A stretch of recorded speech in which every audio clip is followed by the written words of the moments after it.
The film opens with a tow truck driver, Gary, arriving at the home of Maddie Barker to take her car away.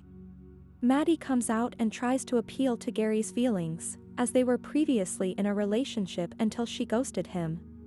Her efforts are ruined by another guy she spent night with the previous night coming out. Gary takes the car away despite Maddie's protests since she's an Uber driver.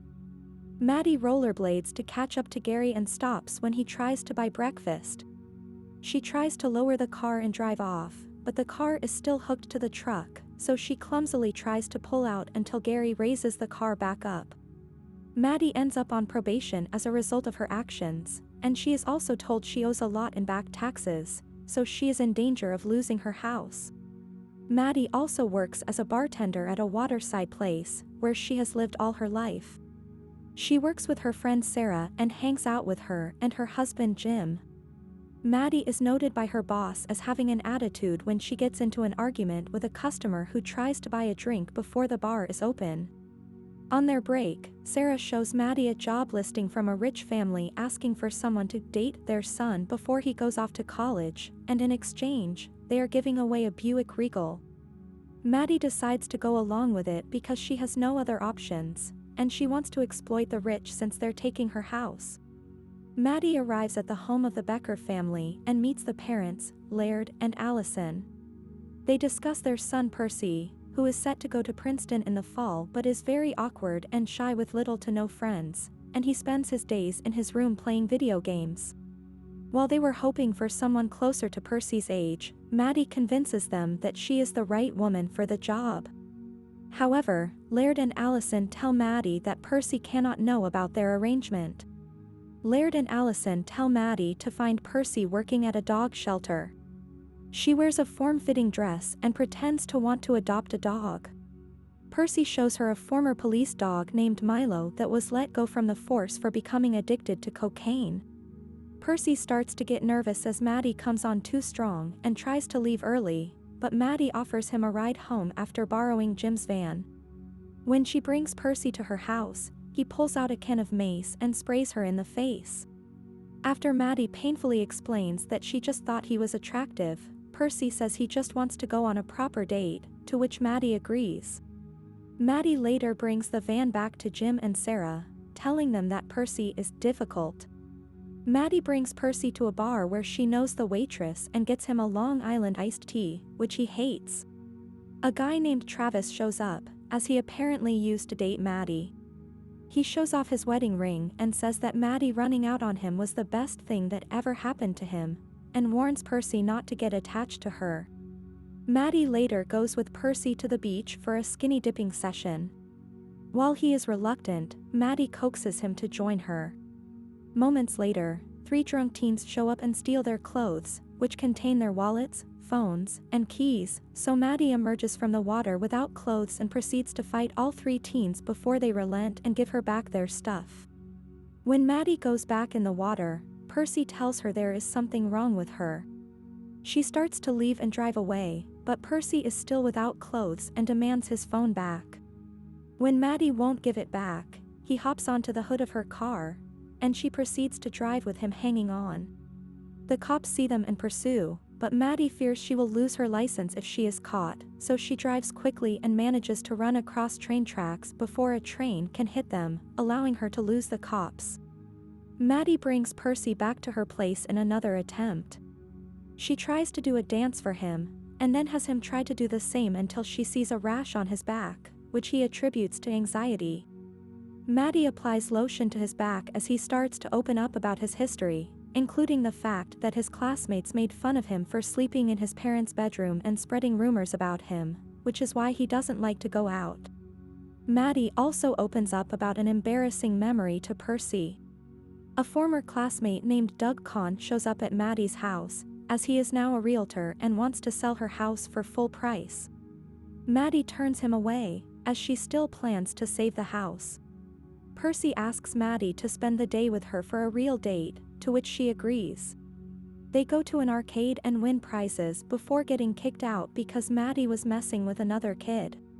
They go by the lighthouse where Percy asks Maddie to kiss her, and she lets him, though he is a bit awkward with it. If you have come this far in the video, please Please subscribe to this channel to never miss amazing content like this.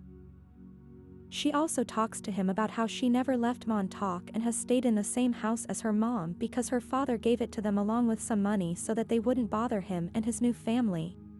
They then go to meet Percy's former nanny, an adult man named Jody.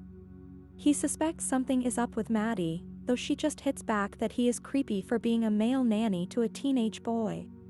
Later on, Maddie and Percy go to dinner at a fancy restaurant as part of a little prom date since they both didn't go to their proms. She encourages him to play the piano after he mentions he can play, so he goes up and plays the song Man-Eater for the whole restaurant to hear, which earns him cheers and applause. Maddie is also equally impressed. A girl from Percy's school, Natalie, then goes up to offer her praise to him, and she says she is also going to Princeton in the fall. Natalie invites Percy to a party for other Princeton-bound students, though Maddie tries to stop him from going for fear that he will end up spending night with Natalie or another girl. Despite Maddie's objections, Percy says he wants to go. The two take a limo to the party, and Maddie goes looking for Percy, having to walk among snooty teenagers who think she is too old to be there. Maddie eventually finds Percy in bed with Natalie, but he is sick because he's been drinking and he took an ibuprofen. She goes to make him throw up until the parents of the kid throwing the party come in to tell Maddie she has to leave. Percy tries to defend her and accidentally ends up punching Maddie in the throat. After they leave, Percy says he is ready to have spending night with Maddie in the limo, but after he tells her he loves her, she realizes he is too drunk and refuses to go through with it. Laird and Allison notice that Percy seems more upbeat and extroverted, which he attributes to his new girlfriend. However, Percy tells them that he is no longer going to Princeton because he wants to stay close to Maddie. Allison calls Maddie, who is beginning to have second thoughts about the job. Laird tells her that she can have the car without continuing the relationship to avoid Percy skipping out on Princeton. Unfortunately, Percy is in his parents' car and turns it on, activating the speakers so that he overhears their conversation and hears Maddie mentioning wanting to car without having to sleep with Percy, leaving him heartbroken. Percy then has Maddie come over for lunch to meet his parents. He starts drinking their wine and begins to act passive-aggressively before going out with his coworker Crispin to bring the Buick out into the woods to mess with it. They throw a rock onto the gas pedal and make it crash into a tree, which falls on top of the car. When Percy returns to the house, he and Maddie then decide to get it over with, but Percy could not perform. He says that he knows about everything and doesn't want to see Maddie anymore, saying that she will end up living in Montauk for the rest of her life. Gary later brings Maddie the beaten-up Buick since her name is on the papers. She is forced to continue her Uber duties in her messed-up car while Percy goes back to staying in his room and playing video games. He also won't return any of Maddie's texts or calls. After Maddie finally raises enough money to fix her car and pay off her taxes, she celebrates with Jim and Sarah, but they announce to her that they are moving to Florida for the sake of their baby. Maddie is left upset as she realizes that she will be all alone. Maddie later contacts Doug and decides to take him up on his offer to sell her house. She sells it to Jim and Sarah so they can stay and raise their baby there, and she is making plans to move to California.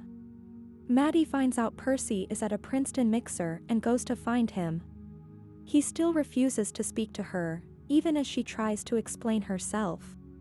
She hops on the hood of his car like he did to her, and he drives off with her hanging on. They end up driving through a beach where Maddie catches fire from a barbecue grill before Percy drives into the water. He panics and looks for Maddie before they tearfully apologize to each other. After they reconcile, Maddie says she is moving to California, and Percy is happy for her. Percy packs his bags and says farewell to Laird and Allison on the day he is set to go to Princeton. Maddie shows up to drive him there before she goes to California, and surprises him by showing that she adopted Milo. I hope you enjoyed the video. Let us know in the comment section below which movie you want us to recap next. As always, until the next time.